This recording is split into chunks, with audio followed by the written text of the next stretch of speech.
दोस्तों, आज आपको एक ऐसी कहानी सुनाता हूं जिस कहानी ने मेरे जीवन में बहुत बड़ा परिवर्तन लाया।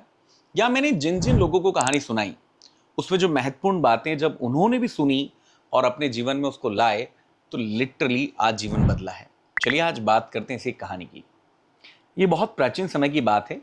एक व्यक्ति गांव में रहता था और उस समय सारे लोग गांव में रहते थे, तो उसने ये देखा कि पूरे गांव में लोगों की बहुत ज़्यादा प्रसिद्धि या समृद्धि नहीं प्राप्त हो रही। तो उसे लगा इसका मुख्य कारण है कि मैं शायद कुएं के मेंढक की तरह एक ही जगह हूं, तो मुझे गांव से निकलना चाहिए।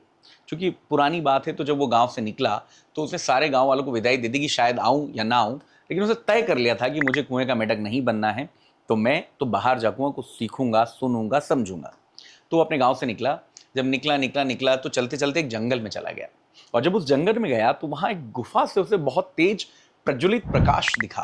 तो उसे लगा इतने, क्योंकि उस समय कोई इलेक्ट्रिसिटी तो थी नहीं, लेकिन गुफा से प्रकाश आता दिखा। तो उसे लगा कि ऐसे गुफा से प्रकाश कैसे आ रहा है। जब गुफा के अंदर गया तो देखा वहां एक तपस्वी, एक महात्मन अंतर ध्यान थे और अपने किसी तपस्या में लगे हुए थे। उनका जो ऑरा था वो इतना प्रकाशमय था कि पूरी की पूरी गुफा चमक रही थी।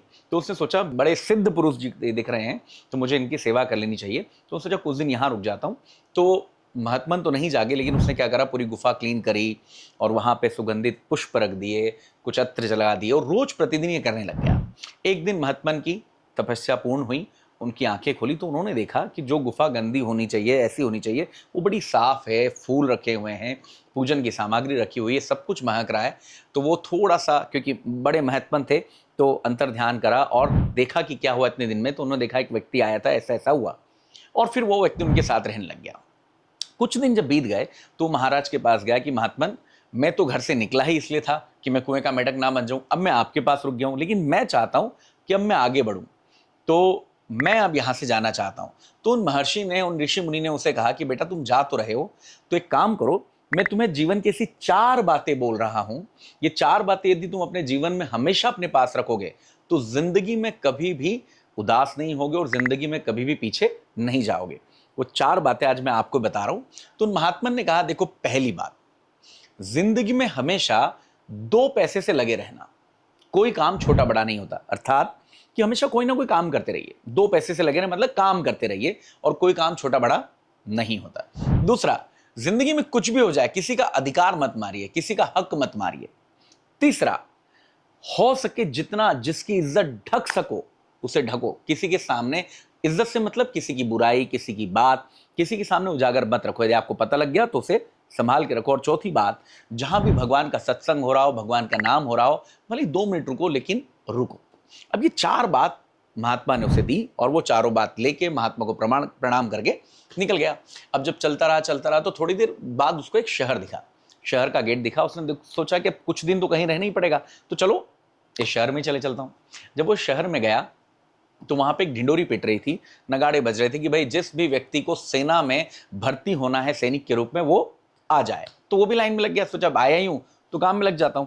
लेकिन जैसे ही उसका नंबर आने वाला था, वो जो सेना नायक थे, अचानक उन्होंने बोला कि सेना की भर्ती खत्म हो गई। अब जैसे ही उस सेना नायक ने उस व्यक्ति की तरफ देखा, क्योंकि व्यक्ति वैसे ही अच्छा था, सारी बातें करने में अच्छा था, तो जब सेना नायक ने उससे बात करी तो उन्हें बोला कि देखो तुम बुरा ना मानो, तो मैं ये कहना चाहूंगा भाई सैनिक की भर्ती तो खत्म हो गई, हाँ, परंतु घुड़शाल में एक घोड़े के सफाई करने वाले की जगह खाली है। यदि तुम चाहो तो मैं तुमको उसकी नौकरी दे सकता हूं। उसको महात्मन की पहली बात याद आई कि भाई हमेशा 2 पैसे से लगे रहो और कोई काम छोटा बड़ा होता ही नहीं।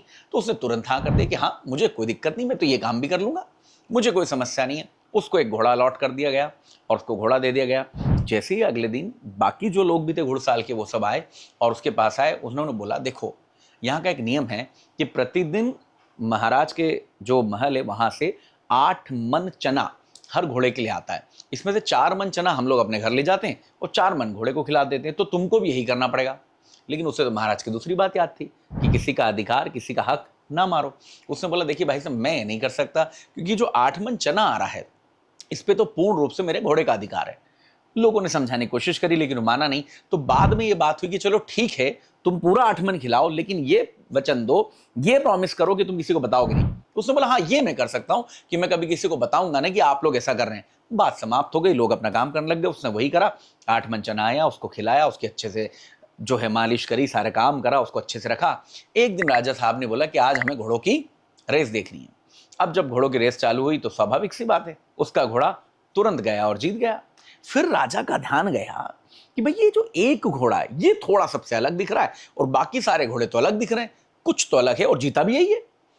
तो महाराज ने सेनानायक को बुलाया, बोले ये घुड़सवार में इस घोड़े का रखवाला कौन है, इसे बुलाओ।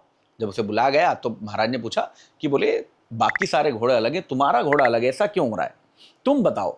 तो महाराज, उसने बोला कि महाराज जी तो साधारण सी बात है। बोले नहीं नहीं, साधारण बात तो नहीं है, क्योंकि घोड़े तो अलग दिख रहे थे। फिर उसने महाराज से बोला, महाराज आप वचन दीजिए कि जब मैं बताऊंगा तब किसी को हानि नहीं पहुंचाएंगे, तो मैं बता देता हूँ। महाराज ने बोला ठीक है भाई। उसने सारा वृत्तांत बता दिया। अब महाराज बड़े खुश हो गए कि भाई ये तो जबरदस्त आदमी है, जो व्यक्ति एक जानवर का, बेजुबान जानवर का हक भी नहीं मार रहा है, इतना ईमानदार है, ये तो मेरे सेना में होना चाहिए। महाराज ने तुरंत घोषित करी कि इसे आज से हमारे राज्य का मंत्री बनाया जाता है, और उन्हें मंत्री बना दिया। अब जब वो व्यक्ति मंत्री बन गया तो प्रतिदिन अच्छे काम करता था, रोज गश्त लगाता था, सारे काम करता था। धीरे धीरे राजा का विश्वास उस पर और दृढ़ होते चले गया। तो एक दिन राजा ने घोषणा करी कि आज से जो मंत्री हमारे महामंत्री बनते हैं, और राजा के पास अपनी एक शॉल थी जिसको दुशाला कहते हैं, वो उन्हें पुरस्कृत करके, वो नहीं बोलते पारितोषिक दे दिया, वैसे करके उड़ा दी और भेज दिया। अब भाई महामंत्री जी और प्रगण हो गए और विश्वास पात्र हो गए। अब एक दिन रात को प्रधानमंत्री साहब जो है वो गश्त पे निकले, देखने नहीं निकलते कि आज राज्य में क्या हो रहा है। जब गश्त करके आ रहे थे तो उन्होंने देखा कि जो सेनापति है वो और जो राजा की पुत्री राजकुमारी है वो कुछ गलत अवस्था में है। अब महाराज की तीसरी बात याद आई कि किसी की भी यदि हो सके जितनी इज्जत हो सके उतनी ढक लो, किसी की बुराई ना करो, किसी के बारे में गलत ना बोलो। तो उसने क्या करा, महामंत्री जी ने वो जो दोशाला महाराज ने दी थी वो दोशाला उन दोनों पर उड़ाई और चले गए। अब जब सुबह दोनों उठे तो दोशाला देख के उनका दिमाग खराब हो गया कि भाई साहब प्रधानमंत्री साहब को तो पता चल गया, और चूंकि अब पूरी राज्य जानता था कि ये विश्वास पात्र तो महाराज के हो चुके हैं, तो कहीं कुछ बोल ना दे इस डर से वो आगे बढ़े। लेकिन प्रधानमंत्री साहब ने कुछ बोला ही नहीं, भाई उन्हें तो तपस्वी महाराज ने ऑलरेडी बता रखा था। लेकिन दोनों के मन में खुटका आ गया। तो एक दिन क्या करा, राजकुमारी सुबह सुबह राजा के पास आई, बोले महाराज महाराज महाराज, बोले पिताश्री मैंने एक ऐसा स्वप्न देखा है कि हमारे राज्य की सीमाएं 4 गुना हो जाएंगी, लेकिन वो स्वप्न बड़ा मुश्किल है। तो बोले ऐसा क्या स्वप्न देख लिया, मैं राजा हूं, मुझे बताओ हम करवाएंगे। तो बोले महाराज मैंने एक स्वप्न देखा है कि यहाँ से 15 किलोमीटर दूर जो हमारी कुल देवी का मंदिर है उसके पास में जो हमारा राजशाही बगीचा है, यदि उसमें से सुबह ब्रह्म मुहूर्त में कोई 4 बजे वो 3 कमल के पुष्प ले आएगा और उसकी मैं पूजा कर लूंगी तो हमारे राज्य की 4 गुना वृद्धि हो जाएगी। महाराज ने बोला ये कौन सी बड़ी बात है, अभी किसी सैनिक को भेज देते हैं। बोले नहीं, मेरे को स्वप्न में माता जी ने बोला है कि जो फूल लेने जाएगा वो ईमानदार होना चाहिए, वो जो है विश्वास पात्र होना चाहिए, मतलब ऐसी कई पैरामीटर्स गिना दिए जो पैरामीटर्स किसी एक ही व्यक्ति पे आके रुकते थे। बिल्कुल सही समझे आप भी प्रधानमंत्री जी पे।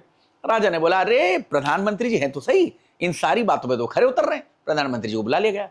राजा ने बोला भाई साहब ऐसा ऐसा स्वप्न है। प्रधानमंत्री साहब तो समझ गए कि स्वप्न अपने तो कुछ आया नहीं है, लेकिन उन्होंने बोला महाराज जैसी आपकी आज्ञा। उन्होंने सुबह अपने सारथी को बुलाया, बोले चलो भैया 15 किलोमीटर दूर।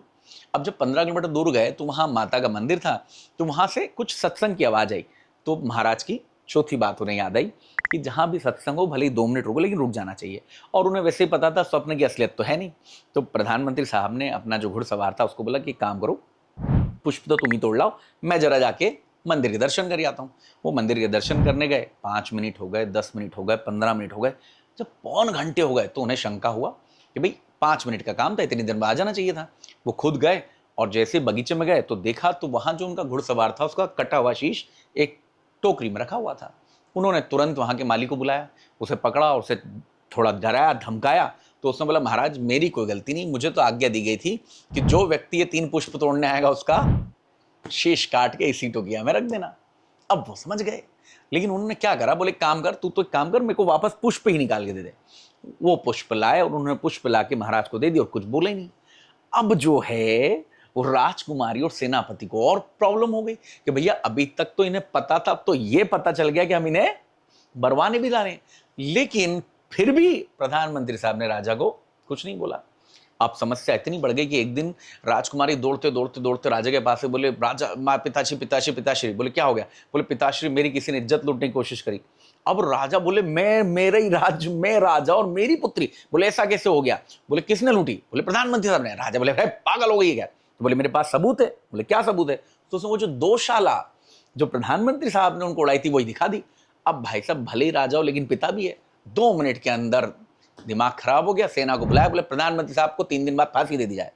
ना सुना ना धरा ना कुछ, फांसी की घोषणा कर दी गई। प्रधानमंत्री साहब ने अभी भी कुछ नहीं बोला, जेल में चले गए।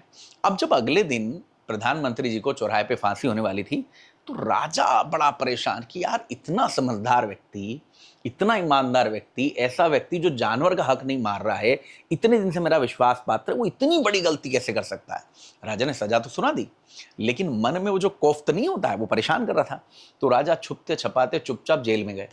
रात को जाके प्रधानमंत्री से मिले, अगले दिन की फांसी के एक दिन पहले। बोले प्रधानमंत्री जी सच सच बताओ क्या हुआ है। बोले महाराज जो आपने बोला वो सच है, कल जय सिया राम। तो बोले नहीं मुझे विश्वास नहीं हो रहा, सच बताओ कि हुआ क्या। बोले महाराज बता तो दूं लेकिन वचन दो कि आप किसी को हानि नहीं पहुंचाओगे। महाराज ने बोला हाँ ठीक है वचन देते हैं। प्रधानमंत्री साहब ने सारी कहानी बताई। उनका गुस्सा और तीव्र हो गया। बोले इनको निकालो और दोनों को अंदर डालो, कल राजकुमारी और सेनापति को फांसी दे दी जाएगी। प्रधानमंत्री जी बोले आपने, अरे बोले कोई वचन नहीं, हम राजा हैं, कल तो अब इन चौराहे पे इन दोनों को फांसी दे दी जाएगी।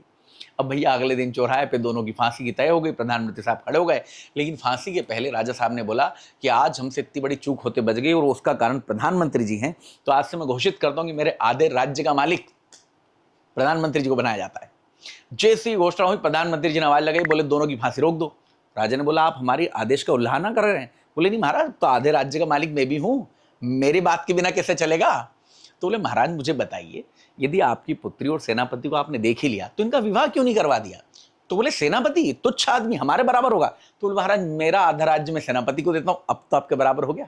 और ऐसा बोल के उन्होंने राजा के द्वारा दोनों का विवाह करवा दिया। फिर राजा के पास गए, बोले महाराज अब मैं आपसे आज्ञा चाहता हूं, क्योंकि मैं तो घर से निकला ही इसलिए था कि मैं कुएं का मेंढक नहीं बनना चाहता था और मैं जाना चाहता हूं।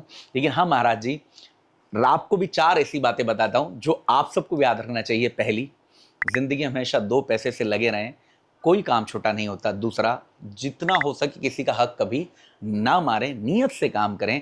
तीसरा, किसी की बुराई किसी की इज्जत जितनी ढक सके उतनी ढकें।